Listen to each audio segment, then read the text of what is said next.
Salut tout le monde, ici Sébastien, j'espère que vous allez bien. Avec la sortie prochaine de Gardiens de la Galaxie Volume 3, pourquoi pas se taper quelques anciens films de la MCU. Aujourd'hui, on s'attaque à Captain America, le soldat de l'hiver.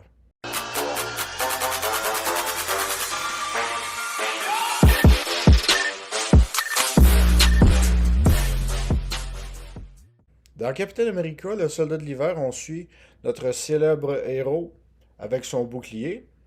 Dans le fond, lui essaye de s'adapter au monde moderne alors qu'il a été décongelé après plus de 70 ans. Bien sûr, il essaie de trouver ses repères, tout ça.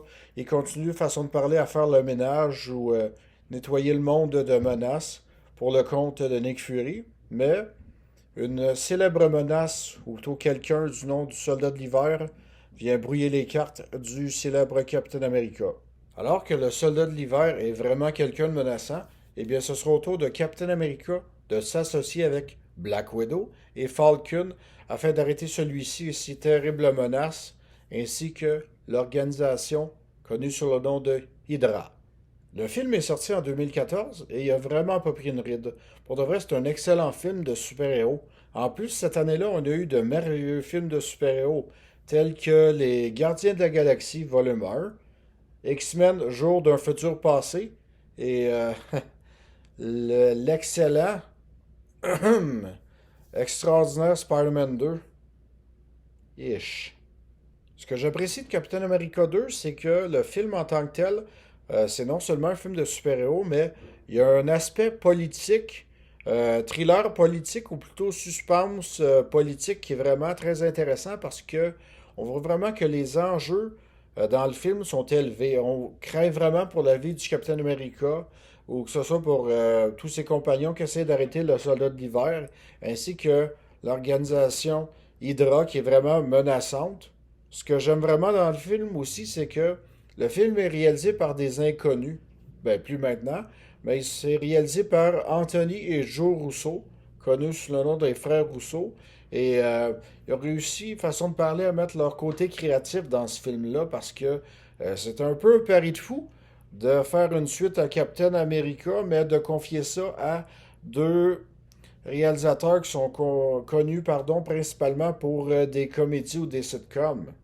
Également, par rapport aux séquences d'action, très bonne séquence d'action. Il y en a trois qui me viennent en tête.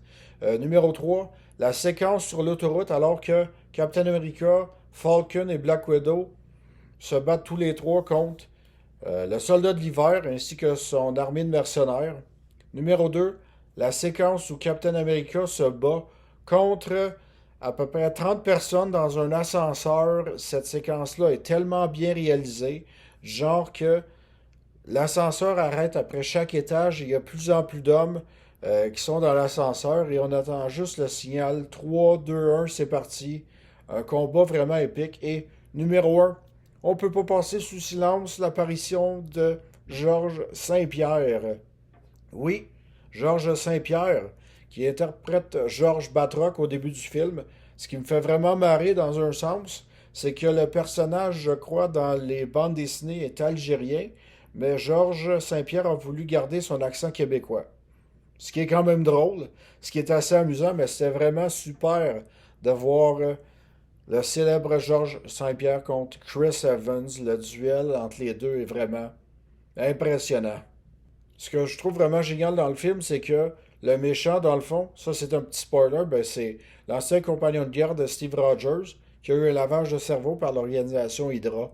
Donc, c'est vraiment spécial parce que au début du film, Captain America voulait absolument anéantir le soldat de l'hiver et le fait que ce soit son ami qui se soit fait, façon de parler, brainwashé, eh bien, ça remet en question toute sa motivation, tout le but de sa mission. Donc, c'est vraiment très intéressant. Mon seul point mitigé par rapport au film, c'est par rapport aux séquences d'action. C'est tout simplement par rapport au cadrage ou plutôt à l'exécution. Il y a énormément de caméras à l'épaule où il y a beaucoup de plans coupés. Ce n'est pas une caméra qui reste fixe, ok?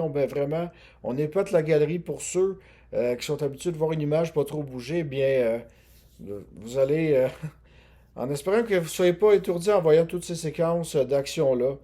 Ce sont de belles séquences d'action, mais peut-être un peu trop de plans coupés. Mais n'empêche que Tout ça est très bien réalisé. Pour moi, je considère que c'est un des meilleurs films de la MCU, plutôt une des meilleures suites. Ce film-là bat littéralement à plat de couture Iron Man 2, Iron Man 3, Ant-Man 2, Ant-Man 3, sans hésiter. Honnêtement, c'est un superbe film. Captain America a une très belle trilogie. Chris Evans a fait un excellent boulot en tant que Captain America. Chapeau. Pour ce film, je lui donne une note de 8 sur 10. C'est un des meilleurs films de super-héros de la MCU. C'est pas compliqué. Si vous avez aimé la vidéo, n'hésitez pas à mettre un petit pouce en l'air, commenter, partager celle-ci et de vous abonner sur la chaîne YouTube et Facebook L'Odyssée des Passionnés. C'était Sébastien qui vous souhaite à tous un bon visionnement. À la prochaine. Bye bye.